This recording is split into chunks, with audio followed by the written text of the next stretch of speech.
नमस्कार दोस्तों, Sadiq fitness academy में आपका स्वागत है। जैसा कि मैंने आपको बताया था कि 5 इम्पॉर्टेंट फिटनेस कंपोनेंट्स जो है वो किस प्रकार हैं। आज जो सबसे लास्ट टॉपिक है उस पर हम लोग आए हैं। ये जो लास्ट टॉपिक है बॉडी कंपोजिशन है, लेकिन ये काफ़ी टॉपिक लंबा है, तो आज हम इससे स्टार्ट करते हैं। हम लोग ब्लड प्रेशर यानी बीपी ब्लड प्रेशर से और बीएमआई बॉडी मास इंडेक्स से। तो सबसे पहले हम लोग स्टार्ट करते हैं बीपी से। ये हम लोगों को बिल्कुल याद रखना होगा, ऐसे हर इंसान के लिए जो नॉर्मल है या फिर ऐसे लोग जो हाइपरटेंशन से रिलेटेड लोग हैं उनके लिए भी। तो सबसे पहले हम लोग ये देखें कि नॉर्मल रेंज जो होगा वो ब्लड प्रेशर का वो क्या होगा। एसबीपी का मतलब हुआ सिस्टोलिक ब्लड प्रेशर। यहाँ पर आपको डिफिनेशन दिया गया है कि एसबीपी एसबीपी जो दिया गया है वो सिस्टोलिक ब्लड प्रेशर और डीबीपी डायस्टोलिक ब्लड प्रेशर। तो यहाँ पर इस चीज़ को आप शॉर्ट फॉर्म में समझ लेंगे। तो यहाँ नॉर्मल रेंज जो है वो 120 mmHg वो सिस्टोलिक ब्लड प्रेशर होगा और डायस्टोलिक ब्लड प्रेशर 80 mmHg।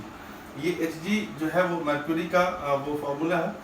और प्री हाइपरटेंशन जो होगा, जो हम लोग एनालाइज कर सकते हैं कि उनको हाइपरटेंशन से ज़्यादा पहले का ये फेज है।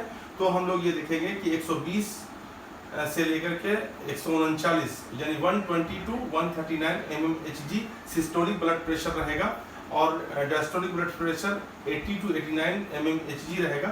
तो वो प्री हाइपरटेंशन में कैटेगरी में आएगा।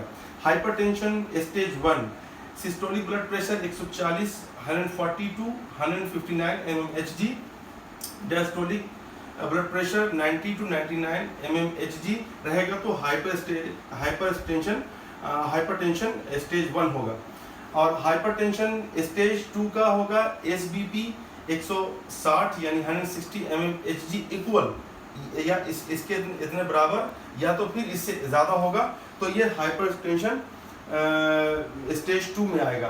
तो डायस्टोलिक ब्लड प्रेशर इसका होगा 100 mmHg इक्वल और अबव।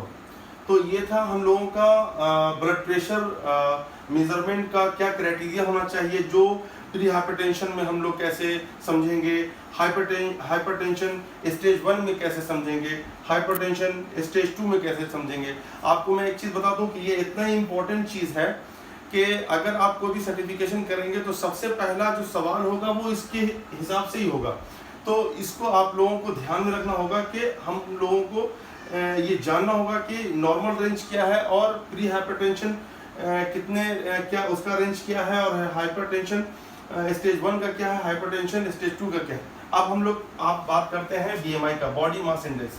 बॉडी मास इंडेक्स यानी अंडरवेट कैटेगरी के जो लोग हैं, अगर बिलो टू 80 kg पर मीटर स्क्वायर, ये अगर इससे नीचे है तो वो अंडरवेट कैटेगरी में आएगा।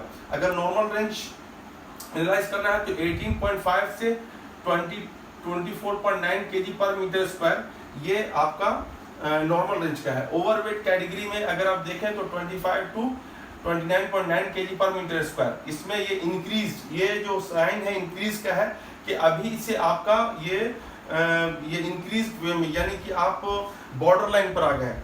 और यहाँ पर ओबेसिटी क्लास 1 में 30 to 34.9 kg पर मीटर स्क्वायर, ये हाई रिस्क फैक्टर में। और यहाँ पर ओबेसिटी क्लास 2 में 35 to 39.9 kg पर metre square, very high risk में होता है इस कैटेगरी में। और ओबेसिटी क्लास 3 40 kg पर मीटर स्क्वायर इक्वल और above is extremely high category. तो ये था आज का हम लोगों का बॉडी मास इंडेक्स और ब्लड प्रेशर का क्या क्राइटेरिया नॉर्मल और एक्सेस होगा तो क्या होगा, कितना होगा। तो आने वाले वक्त में आपको मैं बताऊंगा कि बॉडी मास इंडेक्स का फॉर्मूला क्या होगा, कैसे आप बिना कोई मशीन के बॉडी मास इंडेक्स निकाल पाएंगे। तो ये था आज का हम लोगों का बॉडी मास इंडेक्स और ब्लड प्रेशर का नॉर्मल और एक्सेसिव रेंज देखने का। तो देखते रहिए Sadiq fitness academy. Next video में आपको मैं दूसरा बताऊंगा। नमस्कार।